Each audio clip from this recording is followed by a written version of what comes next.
Good morning बच्चों, have a nice day. हम continue अपना सिलेबस करने को चल रहे हैं। उसी सिलेबस के दौर में नेक्स्ट टॉपिक है गॉस लॉ। ये मान लेना मोस्ट इम्पोर्टेंट टॉपिक में से एक टॉपिक है गॉस लॉ। चाहे हाफ ईयरली एग्जाम हो चाहे फाइनल एग्जाम हो, एक क्वेश्चंस गॉस लॉ पे पूछा ही जाता है। कंफर्म है एक क्वेश्चन आपको पूछा ही जाएगा। हाफ ईयरली में जो पूछेंगे वो फाइनल में उसका थोड़ा सा अलग करके पूछ लेंगे, लेकिन गॉस लॉ और इसके एप्लीकेशंस, इसके 4 या 5 एप्लीकेशन है, लेकिन आपके सिलेबस में कितने दे रखे हैं? 3 एप्लीकेशन दे रखे हैं। तो उन एप्लीकेशन में से एक एप्लीकेशन ये मान के चलो पूछा ही जाता है 3 या 4 नंबर का क्वेश्चन। तो अच्छे से इसको कवर करना, बहुत ही अच्छा टॉपिक है। पहले इस टॉपिक को बताती हूँ, पढ़ के बताती हूँ कितना समझ आए। मैंने कहा हेडिंग को समझना मैं समझाऊंगी, लेकिन आप बताना कितना समझ। गॉस थ्योरम क्या कहती है? Gauss theorem state that the total flux through a closed surface, the total flux, देखो ये वाला मैं रेड पेन से इंडिकेट करती हूँ। टोटल फ्लक्स, ये फ्लक्स है। Total flux through a close surface, most important, आपको याद रखने, मेमोरी में एकदम बिठा लेने वाली बात है कि जब भी गॉस लॉ होगा उसमें क्लोज सरफेस होना नेसेसरी। क्लोज सरफेस के अंदर ही गॉस लॉ लगेगा, वरना गॉस लॉ नहीं लगेगा। तो क्या flux through a close surface is epsilon not times the net charge enclose by close surface, कि जो आपका टोटल चार्ज है वो 1 एप्सिलॉन नॉट, देखो टोटल चार्ज, इसको आप ऐसे भी लिख सकते हो, टोटल चार्ज मल्टीपल होता है किसके? 1 एप्सिलॉन नॉट के। 1 एप्सिलॉन नॉट के मल्टीपल टोटल चार्ज किसके इक्वल होता है? फ्लक्स के। क्या कहना चाह रहा है? किसी भी क्लोज सरफेस से पास होने वाला इलेक्ट्रिक फ्लक्स उस क्लोज सरफेस के अंदर प्रेजेंट टोटल चार्ज की 1 एप्सिलॉन नॉट के मल्टीपल के इक्वल होता है। क्या कहना चाह रहा है? Gauss theorem state that the total flux through a close surface, किसी भी क्लोज सरफेस से पास होने वाला टोटल फ्लक्स इक्वल होता 1 एप्सिलॉन टाइम्स जो उसके अंदर टोटल चार्ज प्रेजेंट है। ये तो इस थ्योरम का मतलब इस थ्योरम का ये स्टेटमेंट है।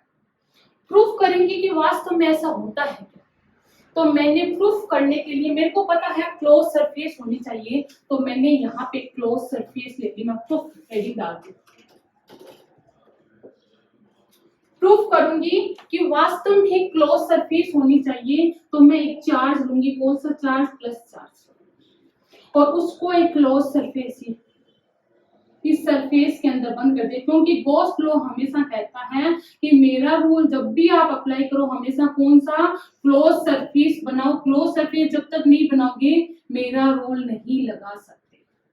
तो क्या लगा दिया? Close surface. और आपको पता है पॉजिटिव चार्ज जब भी होता है, सिंगल चार्ज है, तो इससे इलेक्ट्रिक फील्ड लाइंस निकलेगी, और इससे इलेक्ट्रिक फील्ड लाइंस जो निकलती है वो हमेशा क्या निकलती है? आउटवर्ड डायरेक्शन, मतलब वो 0 से स्टार्ट होगी, इंफिनिटी की तरफ जाएगी, ऐसे। ठीक है, ऐसे निकलेगी इलेक्ट्रिक फील्ड लाइंस। किसी भी टोटल चार्ज से इलेक्ट्रिक फील्ड लाइंस ऐसे निकलेगी। इसके अंदर चार्ज कितना है? Q, सिर्फ सिंगल चार्ज है। ये क्या कहता है कि आपको फ्लक्स कैलकुलेट करना है। पहले मैं एक चीज प्रूफ करती हूँ इसको कि वास्तव में ये रूल सही है क्या। इसने कहा था कि टोटल फ्लक्स वो इसके इक्वल होता है। इस चीज को हम प्रूफ करेंगे कि फाई इक्वल्स टू, आपने ये तो पढ़ लिया, E vector dot ds vector या dA वेक्टर। कैसे पढ़ा वो बता दूंगी, ये भी बता दूंगी। सबसे पहले मैं एक चीज बताना चाह रही हूँ कि आपको ये सरफेस बनानी है, ठीक है।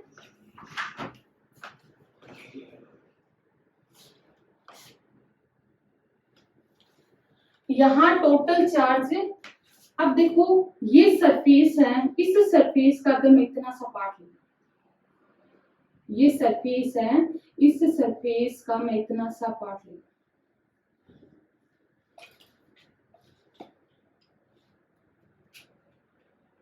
ये शो किए मेरे पार्ट,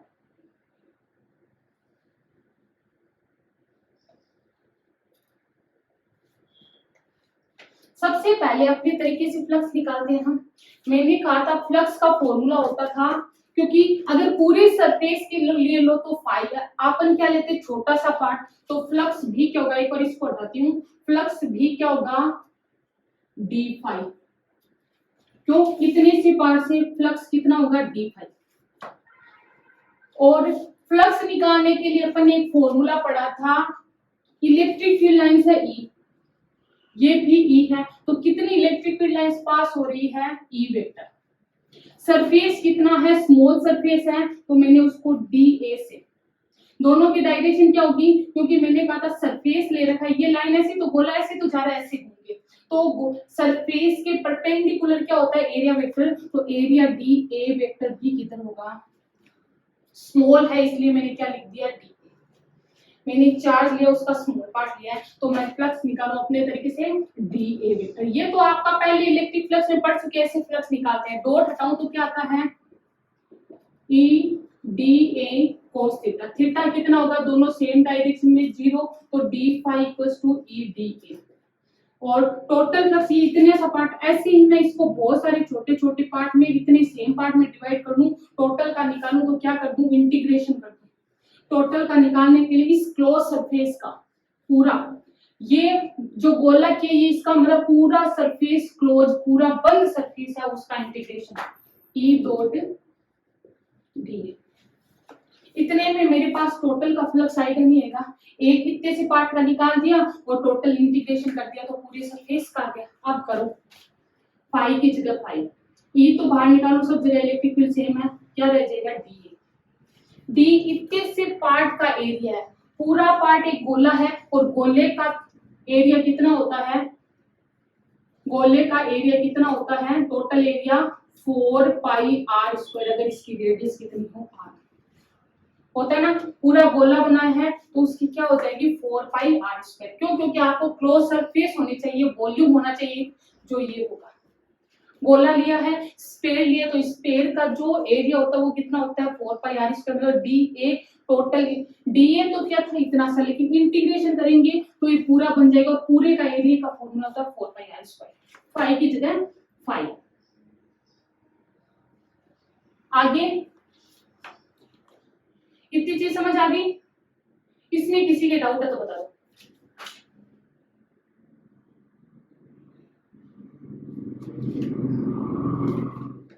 ठीक है, उसके बाद देखो E की value phi equals to E के क्यू, कितना चार्ज है, Q charge upon r square, होता नहीं होता 4 पाई आर स्क्वायर की जगह 4 pi r square.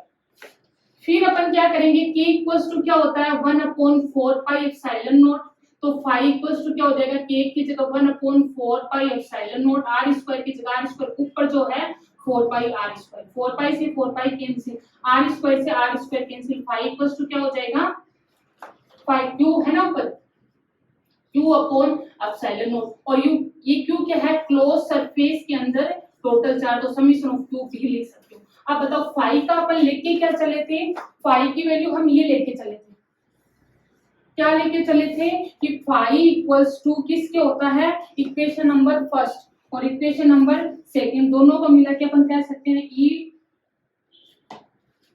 E vector के रूप में लिखो, तो E vector dot D A vector close surface dot equals to क्या हो जाएगा, summation of Q upon epsilon naught. और यही चीज अपन को पूछी थी, क्या लेके चले थे, ये लेके चले थे, प्रूफ कर दिया कि फाई किसके इक्वल होता है, summation of Q upon epsilon not. यही चीज अपन को क्या करनी थी, प्रूफ करनी थी। क्या कहता है, टोटल फ्लक्स ये होता है, इसी को कौन सा लॉ कहते हैं, गॉस लॉ। ये पूरा का पूरा है ना, ये अपने काम आएगा, इसी को क्या कहते हैं, गॉस लॉ। लेकिन सबसे पहली बात है कि गॉस लॉ क्या कहना, क्योंकि ये चीज तो अपन इलेक्ट्रिक फ्लक्स में कैलकुलेट कर ली थी, यहां से गॉस लॉ क्या कहता है, ये जो टोटल फ्लक्स होता है वो क्लोज सरफेस के अंदर total charge given upon epsilon not multiple की क्या होता है इक्वल होता है, और इन दोनों से अपन क्या निकाल सकते हैं, गॉस लॉ, और प्रूफ भी करके दिखा दिया कि ये वास्तव में इसके इक्वल होगा। होप इतनी चीज समझ आ गई। उसके बाद हम आगे पढ़ते हैं क्या इसके इंपॉर्टेंट पॉइंट है, और उसके बाद इसके एप्लीकेशन पढ़ेंगे। मोस्ट इंपॉर्टेंट पॉइंट है इसके एप्लीकेशन। तो मैं इतना करूं रफ, मेरे को गॉस लॉ समझ आ गया।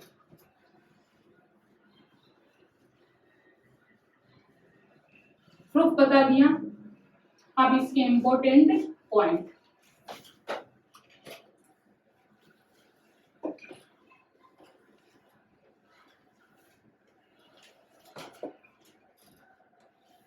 तो नेक्स्ट टॉपिक क्या है, important point of Gauss law.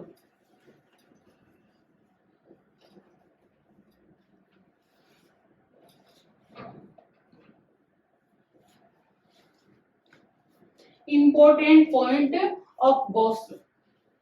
Gauss law का इंपॉर्टेंट पॉइंट क्या, फर्स्ट पॉइंट देखो, गॉस लॉ लागू, जब भी आप गॉस लॉ कहीं लगाओगे तो उसके लिए कुछ आपको बातें याद रखनी होगी कि अपन यहाँ गॉस लॉ लगा सकते हैं नहीं लगा सकते, गॉस लॉ किस पे डिपेंड कर रहा है, किन चीजों पे वो डिपेंड नहीं करता है, ये सारी चीजें अपने माइंड में होनी चाहिए।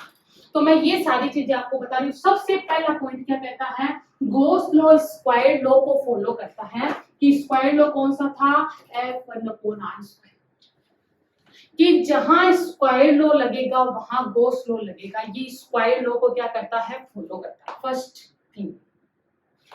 दूसरा फर्स्ट पॉइंट समझ आ गया कि जहां स्क्वायर लॉ फॉलो होता है वहां गॉस लॉ फॉलो होगा ही होगा। दूसरा, गॉस लॉ किसमें, मीडियम में भी लगता है और वैक्यूम में भी लगता है, कि आप कह सकते हो मीडियम एंड वैक्यूम दोनों के लिए अवेलेबल है, दोनों में लगा देना, वैक्यूम में भी लगा सकते हो और मीडियम में भी लगा सकते हो। फर्स्ट स्क्वायर लॉ को फॉलो करता है, सेकंड मीडियम में भी लगता है और वैक्यूम में भी लगता है। थर्ड क्या कहना चाहता है, गॉस लॉ जहां भी लगाओगे, गॉस लॉ जहां भी लगाओगे, चार्ज हमेशा सरफेस के अंदर होना चाहिए। अगर कोई चार्ज सरफेस के बाहर है, जैसे एक प्लस चार्ज सरफेस के बाहर है, +2 चार्ज सरफेस के अंदर है, तो इस बाहर रखे हुए चार्ज का इस वाले गॉस लॉ पे कोई इफेक्ट नहीं पड़ेगा। मतलब गॉस लॉ अपन जब भी लगाएंगे, गॉस लॉ क्या था, φ=σ Q/ε0। तो जहां भी गॉस लॉ लगाओगे आपको बस इतना ही देखना है कि क्लोज सरफेस के अंदर कितना चार्ज है।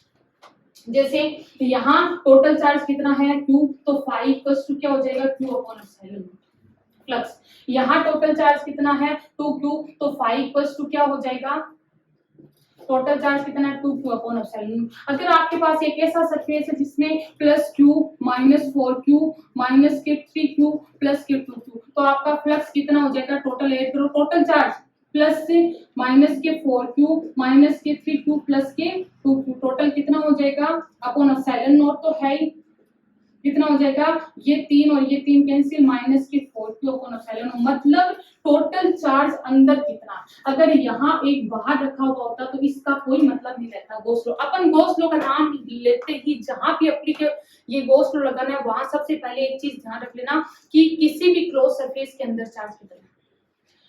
ये है इसका थर्ड पॉइंट।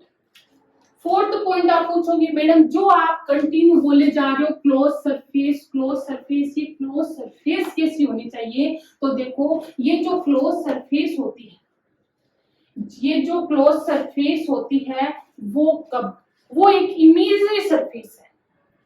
आप इमेज करके अगर ये चार्ज आप इसमें बंद करो तब भी वो सही है, ये चार्ज आप इस सिलेंडर में बंद करो तब भी सही है, ये चार्ज आप स्फीयर में बंद करो तब भी सही है, और ये चार्ज आप रेक्टेंगल में बंद करो तब भी सही है, और ये चार्ज आप स्क्वायर में रखो तब भी सही है। मतलब ये चार्ज होता है वो सिर्फ क्लोज सरफेस पे डिपेंड करता है कि क्लोज सरफेस होनी चाहिए, चाहे ट्रायंगल ले लो, चाहे आपका क्या है ये सिलेंडर ले लो, चाहे आपका स्पेयर ले लो,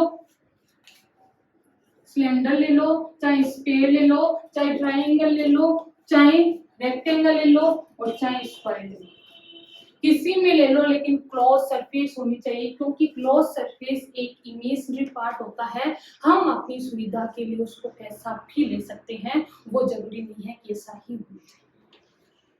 समझ आ गया?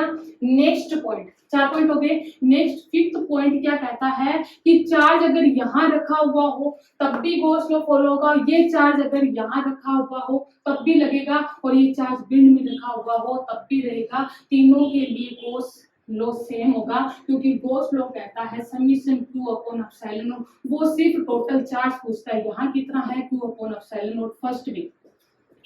सेकंड में भी कितना होगा, अगर 5 निकाले तो क्या होगा Q upon epsilon not, third में भी कितना आएगा। देखो तीनों में सेम आ रहा है, क्यों? क्योंकि वो चार्ज की पोजीशन पे डिपेंड नहीं करता कि आपका चार्ज कहाँ रखा हुआ है, वो सिर्फ इतना ही देखेगा कि चार्ज अंदर है या नहीं। समझ आ गई? तो गॉस लॉ कौन से सरफेस के अंदर चार्ज, तो मैम आप बाहर वाले चार्ज को क्यों नहीं ले रहे, इसका रीजन बताओ, तो वो भी बताऊंगी, वो भी बताऊंगी कि आप बाहर वाले चार्ज को क्यों नहीं ले सकते। देखो अगर एक आपके पास चार्ज है 5Q बाहर, अंदर आपके पास चार्ज है +2Q, ठीक है, इस चार्ज को क्यों नहीं लेते? क्योंकि इस चार्ज से फ्लक्स जाएगा, ऐसे जाएगी नहीं जाएगी, इलेक्ट्रिक फील्ड लाइन ऐसे पास होगी नहीं होगी। अब देखो इस पार्ट से तो इलेक्ट्रिक फील्ड लाइन एंटर कर रही हो, इस पार्ट से क्या निकल रही है, बाहर आ रही है, तो आने वाली को हमेशा पॉजिटिव लिया जाता है और जाने वाली को हमेशा क्या नेगेटिव ले सकते हैं। सरफेस से बाहर निकल रही है तो नेगेटिव ले सकते हो, और आने वाली को क्या लिया जाता है, पॉजिटिव लिया जाता है। तो टोटल पॉजिटिव नेगेटिव एक दूसरे को क्या कर देंगे, कैंसिल कर देंगे, तो टोटल फ्लक्स के अंदर क्या है, 0, टोटल चार्ज कितना है, 0। इसलिए अपन क्या नहीं लेते, बाहर वाले चार्ज को इंक्लूड नहीं करते। आपको तो बस इतना देखना है कि क्लोज सरफेस के अंदर कितना चार्ज प्रेजेंट है। ये आपका है गॉस लॉ, और गॉस लॉ के इंपॉर्टेंट पॉइंट कि गॉस लॉ लगता कहाँ पे है।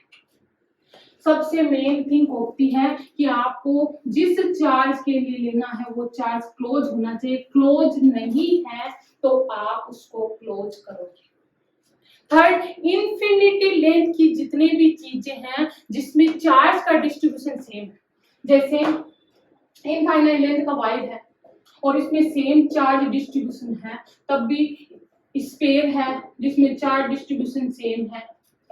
एक इनफाइनाइट लेंथ की शीट है जिसमें चार्ज डिस्ट्रीब्यूशन सेम है, charge distribution uniform charge distribution है, तब उस पे भी गॉस लॉ लगा सकते हैं, उस पे भी गॉस लॉ अप्लीकेबल होता है।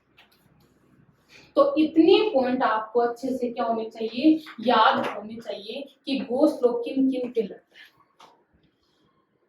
गॉस लॉ किन किन चीजों पे लगता है। पहली बात, गॉस लॉ क्या था, गॉस लॉ कौन कौन से रूल को फॉलो करता है, वो चीजें आपको समझ आनी चाहिए। नेक्स्ट अपन पढ़ेंगे application of Gauss law, most important topic है इस चैप्टर।